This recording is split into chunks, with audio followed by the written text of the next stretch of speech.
now BBC News, Night News.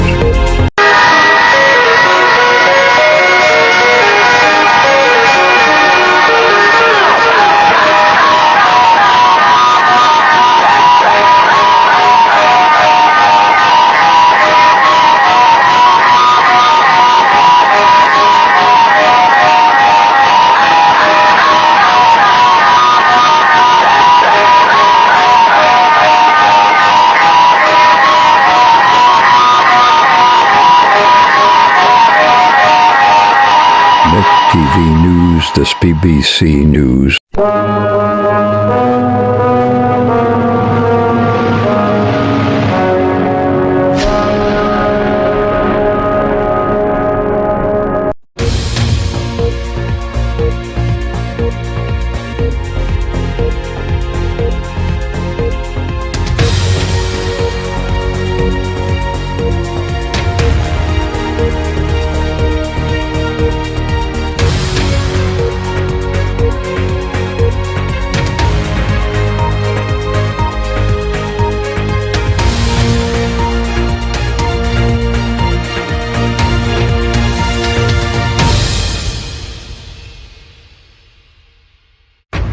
At 6, NATO joins 20 countries have expelled Russian diplomats in response to a nerve-agent attack in the UK. The International Security Organization has expelled 7 envoys and has told to Russia that there are costs and consequences for its behavior.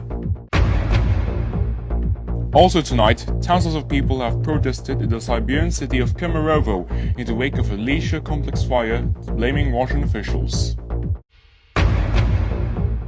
There has been confirmation that North Korean leader Kim Jong-un has visited China after days of speculation following rumors by local media.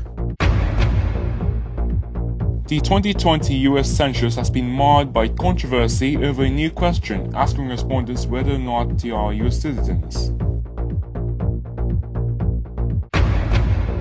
And in sport, a late Italy penalty awarded by the video assistant referee at Wembley gives England draw the final game before announcing the provisional World Cup squad.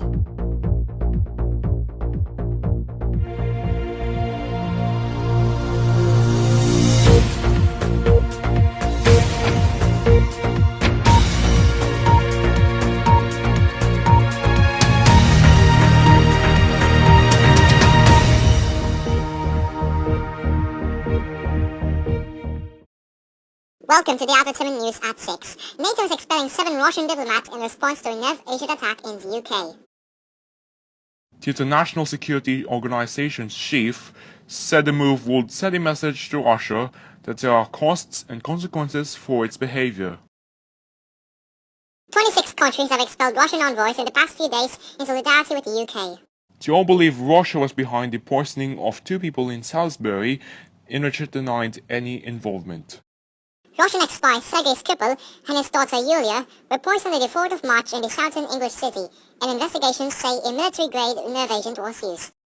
Speaking in Brussels, NATO chief Jens Stoltenberg said he would also deny pending accreditation for 3 Russian staff and will reduce the size of Russia's mission from 30 to 20. Now to other news. Thousands of people have protested in the Siberian city of Kemerovo, angered Russian officials.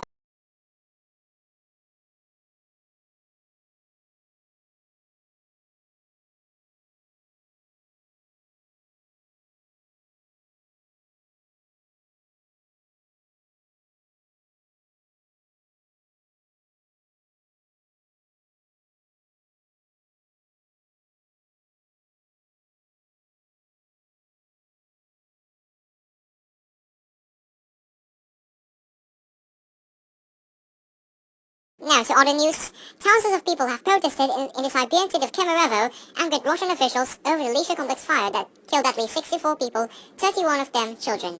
President Vladimir Putin had arrived in Kemerovo and blamed criminal negligence for Sunday's blaze. Relatives say dozens of people, including children, are still missing. Investigators say the fire alarm was switched off and exits blocked. 4 people have been charged. Another detained suspect, a guard from a private security firm, will be charged shortly. Russia's investigative committee says a national day of mourning will be observed today. Andrew Plant from BBC News has this report on the Russian shopping center fire. A fire on the 4th floor. This shopping centre surrounded by firefighters searching for survivors, trying to reach upper floor windows, fighting the smoke billowing outside. The fire started here on Sunday. Dozens were evacuated, but it was clear dozens more were missing, many of them children. The area of the fire is about 1,500 square metres. At this moment, 288 emergency officers are working on site, as well as 62 units of equipment and an airborne grouping are taking part in the search and rescue operation. We are taking all necessary measures to extinguish the fire. The shopping centre has a very complex construction. There is a lot of combustible materials. People gathered to stand and stare as the fire unfolded. Witnesses said it trapped people on the upper floors and said some had jumped from windows to try to escape from the flames. An industrial city of more than 500,000. It is one of Russia's biggest coal-producing regions, more than 2,000 kilometres east of Moscow. Already there are reports the fire began near a cinema and children's entertainment centre. President Putin has already sent his condolences to friends and family of the victims. Authorities say a criminal investigation will now begin to try to find out what caused the fire. Andrew Plant, BBC News. After days of speculation, it has been confirmed that North Korea's leader Kim Jong-un has visited China. The visit, confirmed by China and North Korea, was Mr. Kim's first known foreign trip since taking office in 2011. Mr. Kim held successful talks with Chinese President Xi Jinping in Beijing, China's Xinhua news agency reported. China is North Korea's main economic ally, and it was thought highly likely it would consult Beijing before planned summits with South Korea and the US. Mr. Kim is due to meet South Korean President Moon Jae-in in April and US President Donald Trump in May. The Beijing visit is considered a significant step in North Korea's preparation for the proposed talks. Stay with us here on After 7 News coming up. Outrage over a controversial decision in the 2020 US Census to ask respondents whether or not they are US citizens for the first time since 1950. In sport, England denied the second friendly victory by a late Italy penalty awarded by the video assistant referee at Wembley. And later in the weather, a heat up in all parts of the country and expect clear and favourable conditions.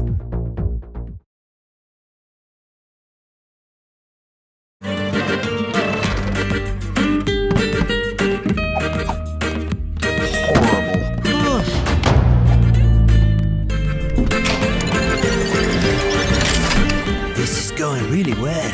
There is undeniable chemistry between us. Yeah, I agree. Just go home, Tom.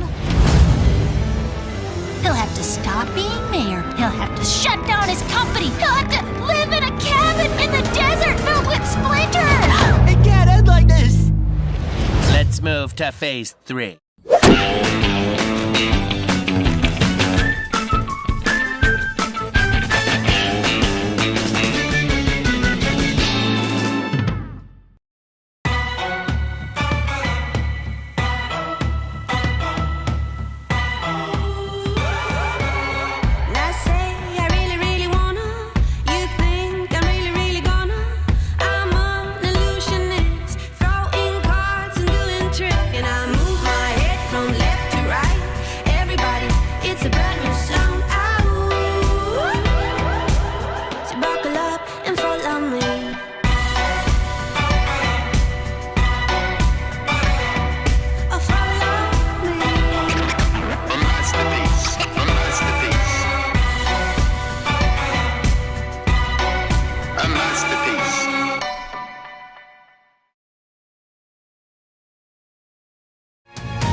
The 2020 US Census will ask respondents whether or not they are citizens for the first time since 1950.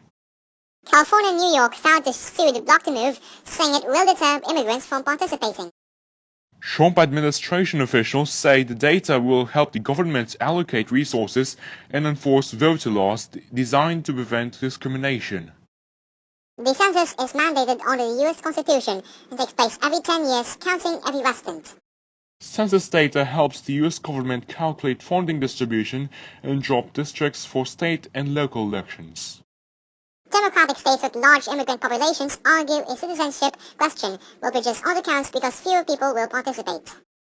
They fear losing congressional and state legislature seats along with federal funding. Kirsten Clark, president of the Lawyers Committee for Civil Rights Under Law, told Reuters news agency to question exposed xenophobic and anti-immigrant policy positions from the Trump administration. Now let's head over to Talking Angela for the sports news. Angela? Good evening, I'm Talking Angela with the sports news. England manager Gareth Southgate was unhappy with the video assistant referee decision that denied his side a win over Italy at Wembley. Jamie Vardy put the hosts ahead, but referee Dennis Artigan consulted VAR and awarded Italy a late penalty which Lorenzo Insigne scored to make it 1-1. Southgate said that the ruling was not clear and obvious, and it was one you can debate all day. He added that he didn't think with incidents like that, VAR will clear things up. The penalty came in the 87th minute when Burnley defender James Tarkowski, who was making his international debut, tangled with Federico Chiesa. Southgate told BBC Radio 5 Live that it looked like Tarkowski stamped on him, but it's during the running process and he is going down anyway. Tarkowski said it was never a penalty. He stood his foot, but he didn't take a lot of it. It was what it was, and he wasn't going to complain. He added that it had been a great experience this week. All the sports news for the day. Good night. Now let's head on live to Talking Ginger for the weather forecast. Ginger? Hello, I'm Talking Ginger with the weather. A high-pressure area is expected to intensify all around Latvia, with temperatures of around 34 degrees Celsius on average nationwide. Talking City gets an average of 33 degrees with sunny and clear skies. Over to the north, we get a 30 degrees average and partly cloudy conditions, while going westward gets a 36 degrees average with sunny weather. Easttown City will have 38 degrees on average, plus mostly sunny skies, and heading south, we get a 35 degrees average and mostly sunny weather. That's all. Good night.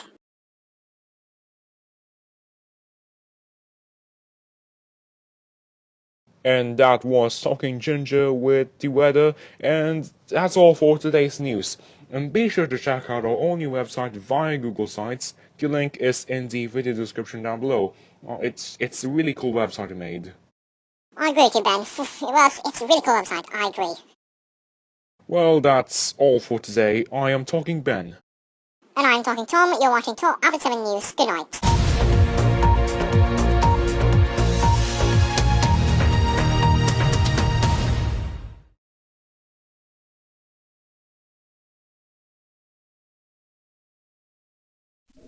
McTV, www.